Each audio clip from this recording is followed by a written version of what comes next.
Wabah virus corona bisa kita hindari bila mereka yang terkena penyakit ini melakukan isolasi diri. Tidak semua pasien corona harus dirawat di rumah sakit.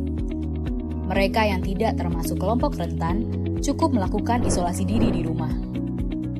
Protokol isolasi diri sendiri dalam penanganan COVID-19. Mengapa orang yang diduga tertular COVID-19 diisolasi setidaknya 14 hari? Gejala COVID-19 biasanya muncul dalam rentang 1-14 hari berupa batuk, demam, atau sesak nafas. Dalam selang waktu itu, kondisi orang diduga terinfeksi COVID-19 diisolasi dan dipantau di rumah sakit, rumah, atau tempat lain. Untuk memastikan infeksi, akan dilakukan tes beberapa kali.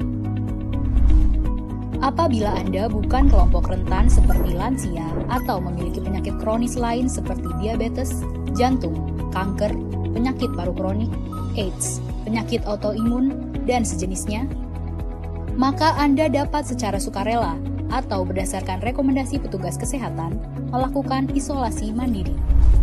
Apakah isolasi mandiri itu? Isolasi mandiri adalah upaya mencegah penyebaran COVID-19 dengan berdiam diri di rumah sambil memantau kondisi diri kita, seraya tetap menjaga jarak aman dari orang sekitar atau keluarga. Siapa yang perlu melakukan isolasi mandiri?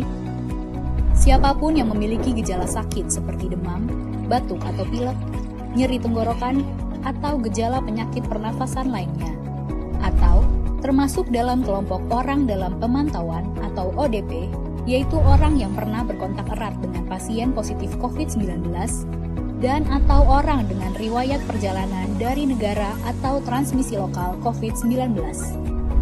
Berapa lama waktu isolasi diri? Setidaknya selama 14 hari sampai hasil pemeriksaan sampel di laboratorium diketahui. Apa yang perlu dilakukan saat isolasi mandiri? Tinggal di rumah dan jangan keluar, kecuali untuk mencari pertolongan medis.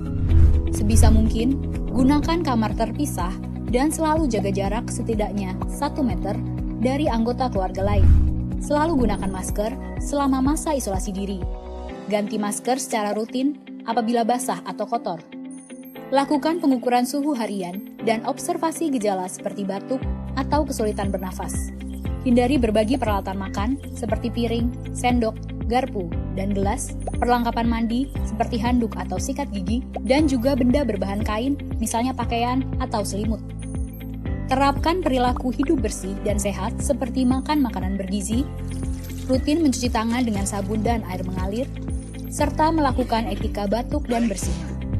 Upayakan berada di ruang terbuka dan berjemur sinar matahari setiap pagi.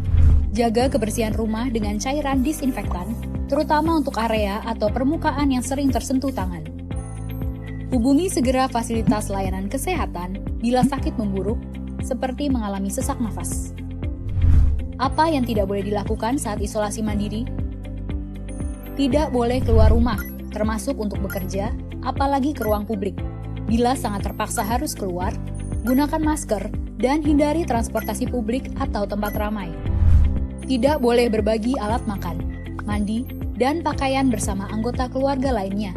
Cuci peralatan makan dan pakaian secara mandiri, terpisah dari anggota keluarga lain.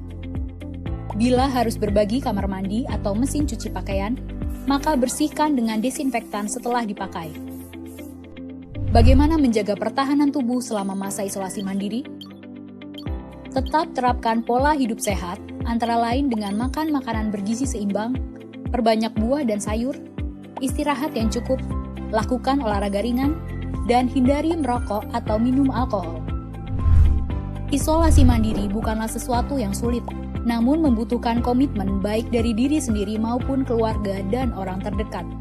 Orang yang menjalani isolasi dapat mengalami kesepian, kekhawatiran, dan ketidaknyamanan saat mengalami gejala sakit. Maka mereka perlu dibantu, didukung, dan diberi semangat. Mari saling berempati, perkuat solidaritas, dan bersama kita melawan corona.